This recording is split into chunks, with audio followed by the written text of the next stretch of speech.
Hi friends, welcome back. And మనం ఈరోజు తెలుసుకోబోతుంది వచ్చి షేర్డ్ పేజ్ ఆబ్జెక్ట్స్ అని. ఏంటి షేర్డ్ పేజ్ ఆబ్జెక్ట్స్ అంటే మనకు ఇక్కడ చూసుకుంటే ప్రతిసారి పెద్దదానికి ఒక ఫైల్స్ అనేది క్రియేట్ చేసుకుంటూ వస్తాం, లాగిన్ కోడ్కి ఇవన్నీ. అండ్ ఈవెన్ మనకు ఈ పేజ్ కాంటాక్ట్స్ ఇవన్నీ కూడా ఇక్కడే క్రియేట్ చేస్తాం. ఓకే, నాకు ఇలా వద్దు, నాకు డిఫరెంట్ పేజ్ ఆబ్జెక్ట్స్ కావాలి. ఓకే, నాకు before and after hooks use చేసి వన్ టైమ్ ఆఫ్ ఎగ్జిక్యూషన్స్ లో నేను దాన్ని వాడుకోవాలను. అలాంటప్పుడు ఎలా వాడచ్చు?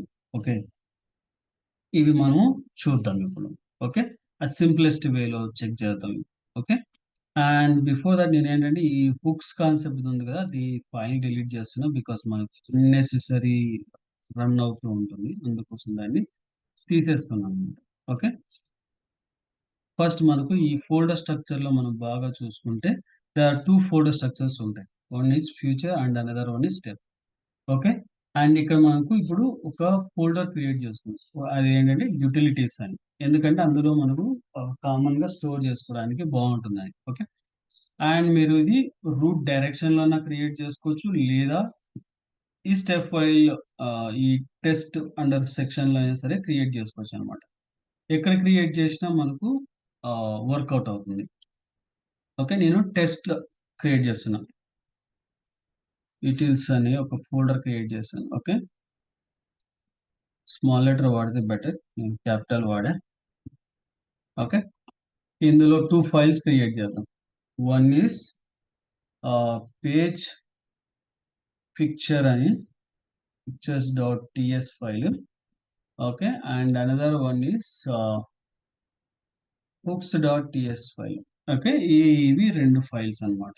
ఓకే, అండ్ బిఫోర్ దట్ ఏంటంటే మనకు ఒకటి పేజ్ ఫిక్సెస్ ఉంది కదా, ఈ పేజ్ ఫిక్సెస్ లో ఇక్కడ ఉంది, ఇక్కడ ఉంది. ఓకే, ఇక్కడ మనము ఫస్ట్ మనము పేజ్ యొక్క హుక్స్ ని క్రియేట్ చేసుకోవాలి.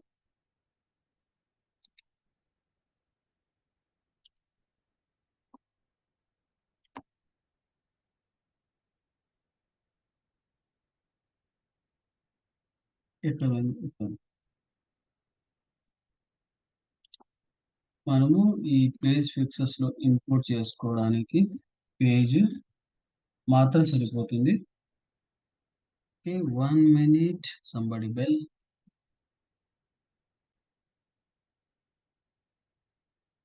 మనము ఇక్కడ పేజ్ లకి పేజ్ ఫిక్సర్ చేసాం కదా, ఇప్పుడు ఇంపోర్ట్ చేశాక సారీ, ఎక్స్పోర్ట్ కాన్స్టెంట్ పేజ్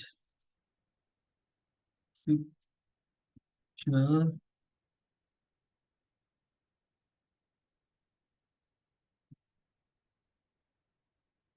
ఇక్కడ వచ్చేసరికి page colon page.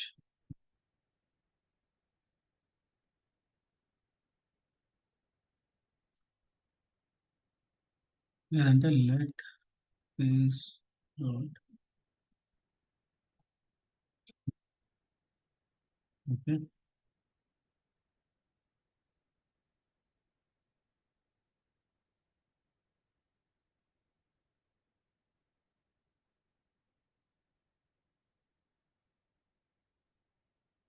And define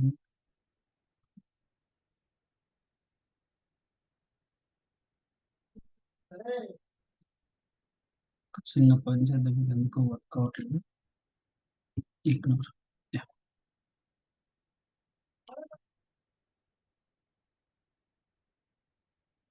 ఇక్కడ మనకు వర్క్ వచ్చింది. ఓకే, పేజ్ ని ఇక్కడ లాంచ్ చేస్తున్నాం అందుకోసం. ఓకే, ఇప్పుడు ఇక్కడికి వచ్చేసిన తర్వాత బుక్స్ లోకి వచ్చిన తర్వాత ఇక్కడ ఇలా పెట్టేసి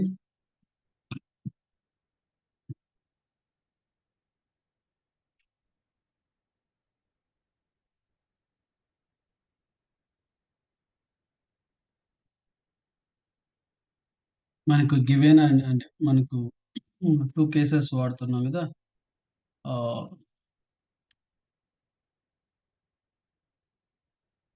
before all and after all. Okay, రెండు కేసెస్ ని మనం ఇంపోర్ట్ చేసేసుకున్నాం. ఓకే, ఇక్కడికి వచ్చేసరికి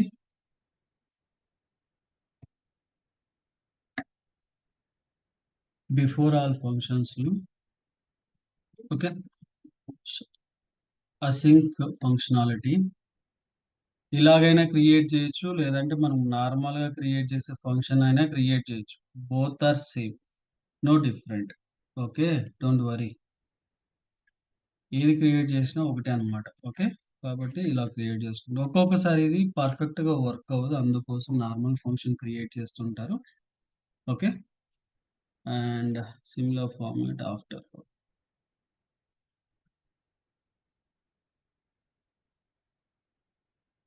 after okay. And before all after all మనం ఏం చేసుకుంటాము, బేసిక్ గా ఈ ఫంక్షనాలిటీ. ఓకే, లెట్ మనకు ఈ ఇక్కడ నుంచి ఇక్కడ వరకు ఇంపోర్ట్ చేస్తాం.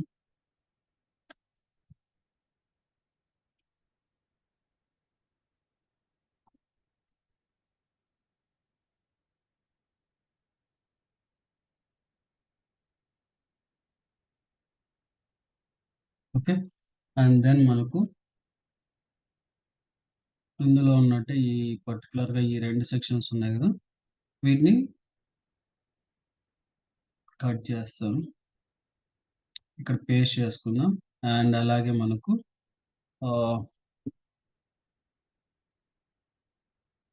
Page pictures dot a page equal to ఈ పేజ్ ని రెఫరెన్స్ గా ప్రొవైడ్ చేస్తాం. ఓకే, ఇప్పుడు ఏం చేసామంటే ఇది టోటల్ గా ఇక్కడ వెయిట్ పడాలి, లేకపోతే మనకు ఫెయిల్ అవుతుంది. ఇక్కడ ఏం చేస్తున్నామంటే బేసిక్ ఇక్కడ మనకు పేజ్ యొక్క దాన్ని క్రియేట్ చేసుకొని అందులోంచి మనం దీనికి ప్రొవైడ్ చేస్తున్నాం అనమాట.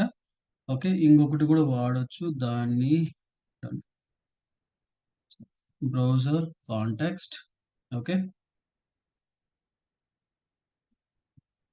లెట్ బ్రౌజర్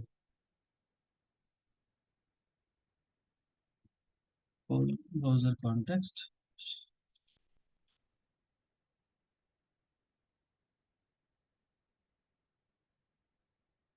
ఓకే, ఈ బ్రౌజర్ కాంటెక్స్ట్ ద్వారా ఇక్కడ మనకు బ్రౌజర్ లెస్ అండ్ ఇక్కడికి వచ్చేసరికి పేజ్ కాదు, ఇక్కడ బ్రౌజర్ కాంటెక్స్ట్ తీసుకుందాం.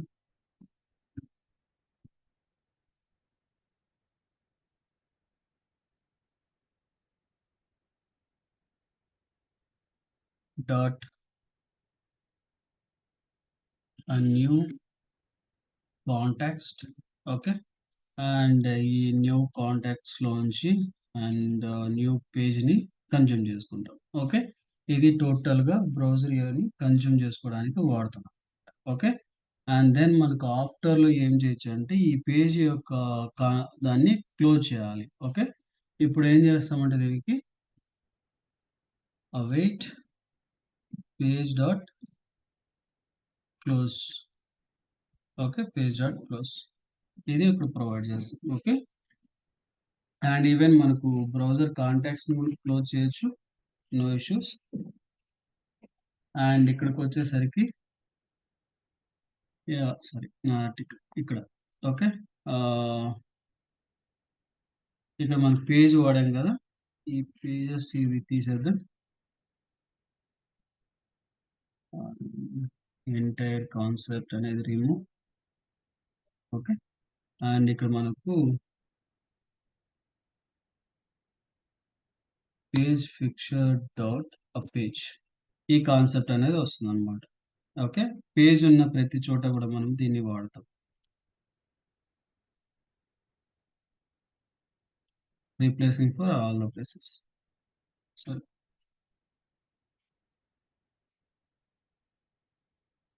అండ్ మనకు ఈ క్లోజ్ కాన్సెప్ట్ అనేది అవసరం లేదు, ఎందుకంటే మనం ఆటోమేటిక్గా ఆల్రెడీ మనం యూజ్ చేస్తున్నాం కాబట్టి. ఓకే, ఆఫ్టర్ ఆల్ అనే చోట మనం పేజ్ని క్లోజ్ చేస్తున్నాం కాబట్టి మనం మళ్ళీ సపరేట్గా క్లోజ్ చేసే పని లేదు. ఓకే, ఇప్పుడు ఏం చేద్దామంటే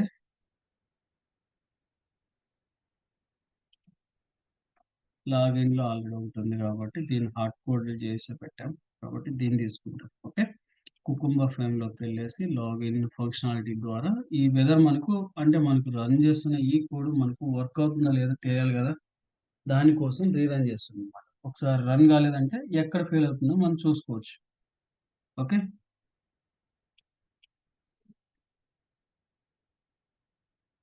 గో టు అనేది అన్‌డిఫైన్డ్ ప్రాపర్టీ. దీని ద్వారా ఇది సక్రమంగా రీడ్ చేయట్ల. ఎక్కడ యుటిలిటీ ఫైల్స్,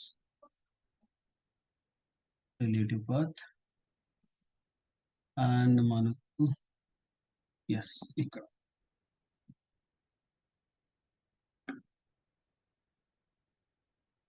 ఇక్కడ మనకి పాత్ అనేది డిఫైన్ చేయాలి. లేకపోతే ఇది ప్రాపర్‌గా వర్క్ అవ్వదన్నమాట.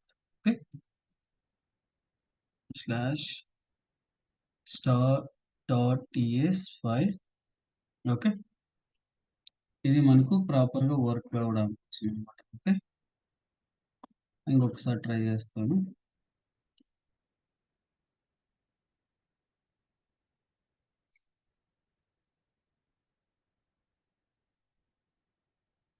అండ్ మళ్ళీ ఫెయిల్ అయ్యింది అది అంటే మనకు ఆహ్, ఇంకొక చోటు నుంచి చూడాలి. బట్ అయితే పాస్ అయింది. చూడండి మనకు successful verification done. 3 out of 3 got passed. Okay. And browser also మనకి క్లోజ్ అయిపోయిందన్నమాట. ఓకే. ఇలా మనకు ఈజీగా చేయొచ్చు. ఓకే. అండ్ ఇలా మనకు ప్రతిసారి ఒక షేర్డ్ ఫోల్డర్‌గా క్రియేట్ చేసుకొని అంటే ఈ ఆబ్జెక్ట్స్ అన్నిటిని కూడా షేర్ చేసుకోండి. యూనిక్‌గా క్రియేట్ చేసుకోండి. ఈవెన్ మనకు ఇక్కడ హార్డ్ కోడ్ చేసాం. ఓకే. ఇవన్నీ హార్డ్ కోడ్ చేసాం. అంటే యాస్ పర్ ద ఆటోమేషన్ మనము హార్డ్ కోడ్ చేయాలి. ఎందుకంటే ఇక్కడ చూడండి యూజర్ నేమ్. ఓకే. ఎందుకంటే ఆల్రెడీ ఎక్స్‌పాత్‌లో రీడూప్లికేట్ అవుతా ఉంటాయన్నమాట. ఇటువంటి కేసెస్‌లో మనము పేజ్ ఆబ్జెక్ట్ మోడల్ వాడతాం. ఓకే. ఈ పేజ్ ఆబ్జెక్ట్ మోడల్ వాడినామంటే అప్పుడు మనకు ఒక ప్రాపర్ సెట్ ఆఫ్ కేసెస్ కిందకి వస్తుంది. ఓకే. అది ఎలా చేస్తాము ఏంటనేది నెక్స్ట్ వీడియో సెషన్‌లో చూద్దాం. Okay. Thank you for watching and please do subscribe and share to your friends and colleagues. Thank you.